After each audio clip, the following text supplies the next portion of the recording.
প্রথম আমার বার্তা আমাদের নেতা তারেক রহমানের ৩১ দফার একটি দাবি আমি পড়ে শোনাচ্ছি। প্রধানমন্ত্রীর দায়িত্ব পালনের সময়সীমা অনূর্ধ্ব পরপর ২ বার মেয়াদি নির্ধারণ। আসলে বর্তমান জগতে যা দেখে গিয়েছে যে আমরা একই ব্যক্তির সাথে প্রধানমন্ত্রীর দায়িত্ব পালন করার পরপরই সে ক্ষমতার ব্যবহার এমনভাবে করে যে নিজের বাপতিকাইলা জগতে, আমাদের গ্রামের ভাষা বলে না বাপতিকাইলা দেশ, এরকম ভাবে নিজেকে উপস্থাপনা করে, যার ফল হচ্ছে স্বৈরাচারী শেখ হাসিনা। আমাদের দেশে শেখ হাসিনা 17 বছর নিজের বাপতিকাইলা দেশ মনে করে এমন ভাবে দেশটাকে হিংস্রভাবে নিয়েছে যে আমাদের প্রত্যেকটা ব্যক্তিকে স্বাধীনতা ধ্বংস করে দিয়েছে। তারেক রহমান বলেছে এক ব্যক্তি 2 বারের বেশি প্রধানমন্ত্রী থাকতে পারবেন না, ব্যক্তি 2 বারের বেশি প্রধানমন্ত্রী থাকতে পারবে না। যদিও আমাদের একটি বক্তব্য আছে, তাহলে কি সংসদীয় ব্যক্তি 2 বারের বেশি সংসদ সদস্য হতে পারবে না? না, সংসদীয় আসনে যে নেতা তার কর্মীদের খেয়াল রাখতে পারবে, জনগণের খেয়াল রাখতে পারবে, সে একবার নয় যতবার জনগণ তাকে এমপি হিসেবে বানাতে চায় সে ততবার ইনশাআল্লাহ হতে পারবে। একটা কথা মনে রাখবেন, সংসদীয় আসন শুধুমাত্র জনগণের একমাত্র অধিকার। জনগণ যাকে চাবে সেই এমপি হিসেবে হতে পারবে এবং তার নমিনেশন জনগণ দেবে।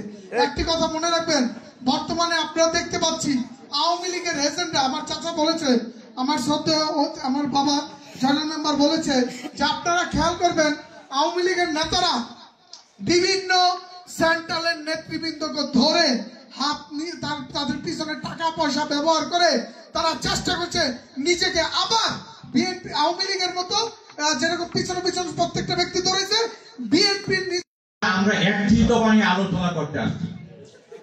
জনাব তারেক রহমানের একটি দফার অর্থ হলো আমরা যে বিএনপি আমাদের মনে কি চাই, আমরা কি করতে পারবো আগামী ক্ষমতা গেলা, এর মাঝে একটি বেড়ে দেওয়া আছে।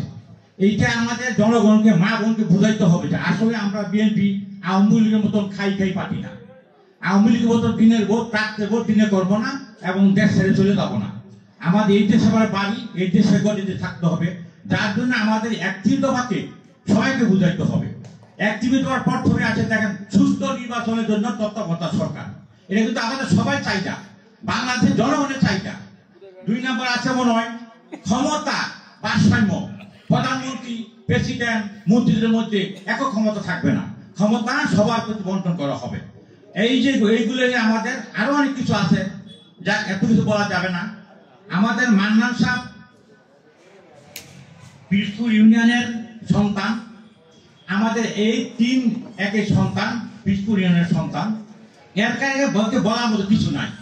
মান্নানের আজকে বয়স বলে যাই হোক প্রায় 55 বছর, এই এলাকায় বড় হয়েছে বাস্তবায়ন, সেটা বলার জন্য আজকে বা এই বাস্তবায়নের জন্যই বিএনপির ভারপ্রাপ্ত চেয়ারম্যান তারেক রহমান 31 দফা দিয়েছে। সেই 31 দফার উদ্দেশ্য হলো কি, যে যদি বিএনপি ক্ষমতায় আসে যে এই দেশে যাতে আর কোনো ফেসিস সরকার তৈরি না হয়, সেই জন্য 31 দফা বাস্তবায়ন করার জন্য উনি সবাইকে বলা হয়েছে। সেই বলা কি, আমাদেরকে সবাই ঘরে ঘরে বুঝাইতে হবে যে বিএনপি যদি ক্ষমতায় আসে, বিএনপি কিন্তু বলে গেছে যে 1-এর অধিক 2 বারের বেশি কেউ প্রধানমন্ত্রী হবে না, বা বিভিন্ন কার্যক্রমগুলি আমাদেরকে বুঝাইতে হবে। সেই বুঝানোর জন্য আমাদের এই আজকের এই কর্মী সম্মেলন। কিন্তু আমি একটি কথা বলবো, শৃঙ্খল না করি ওদিকে লক্ষ্য রাখতে হবে, তারেক রহমানের কথাগুলো আমাদের স্মরণ রাখতে হবে, আমাদের দলের ভাবমূর্তি যাতে আরো উজ্জ্বল হয় সেদিকে আমাদের লক্ষ্য রাখতে হবে। এটাই আমাদের 8 নং ওয়ার্ডের বিএনপির মূল কথা। আর আমি আরেকটা কথা বলি, কথা বললে অনেকেই আছে, বলার আমার সম্ভব নয় যেহেতু আমার বড় ভাইরা আছে। তবে আমার আব্বা হাজী আনসার আলী সাহেব 2 বছর হয়েছে মারা গেছে। আমার আব্বা দোকানে গিয়ে বলতো কিরে আমি কি আমার বয়স আর বিএনপি থেকে পারি নয়, যারা মামলা খায় নাই হে নেতৃবৃন্দ বাড়ি করে থাকতে পারে নাই। আপনারা জানেন 5ই আগস্টের পরে হে নেতৃবৃন্দ পিছনে চলে গেছে, কারণ একটা যারা এই 17 বছর আওয়ামী লীগের দালালি করছে, এই দালাল সামনে সারিতে দাঁড়াইছে।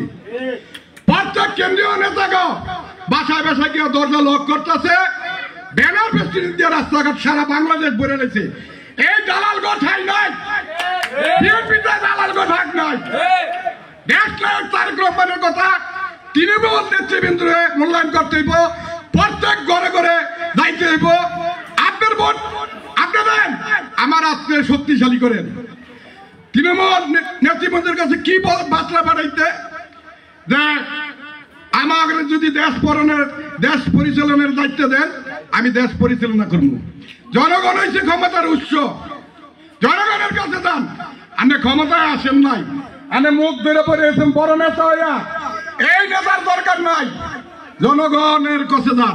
বলেছেন যে আমরা যারা আছি, আমরা যেন একটু ভালো অবস্থানে যারা আছি, যারা আমরা নেতৃত্ব দিতেছি, আমরা যেন এই সমাজের প্রত্যেকটা অসহায় মানুষের বাড়ি বাড়ি গিয়ে যেন খোঁজ খবর নেই,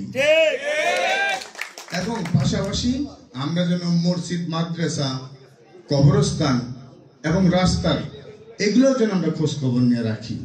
যেটা আমাদের এখানে বাইরা বইলা গেল যে আমাদের ভোটারদের মন রক্ষা করতে হবে কিভাবে। আমাদের এখন ভোটারের মন রক্ষা করতে হইলে আওয়ামী লীগ কিন্তু আমাদের এখন প্রতিনিধিত্ব হবে না, এটা খেয়াল করতে হবে। এখন আমরাই, কিন্তু আমরা করলো আজহারুল ইসলাম মান্নান ভাই বলেছেন আমরা কেউ রেজাউলের দল করি। এই 31 দফার নে জনাব আজহারুল ইসলাম মান্নান ভাই শুধু আজকে নাই 70টি বছর ধরে উনি কাজ করে যাচ্ছে। ওনারা 31 দফা মান্নান সাহেব অক্ষর অক্ষরে আগে থেকে পালন করে আসছে। যেভাবে নেতা কর্মীদের পাশে উনি বট গাছের ছায়ার মতো ছায়া দিয়ে আসছেন, অন্য কোন নেতা এই পর্যন্ত আমরা সোনারগাঁয়ের বিএনপির কোন নেতা বা কোন অন্য দলের নেতাও দেখি নাই। এরকম নেতা যদি সারা বাংলাদেশে 300 এমপি হতো, তাহলে বাংলাদেশ আর এরকম বাংলাদেশ থাকতো না, আরো উন্নত বাংলাদেশ হতো। তো সময় সংকীর্ণতার কারণে আমি আজকের মধ্যে এখান থেকে বিদায়।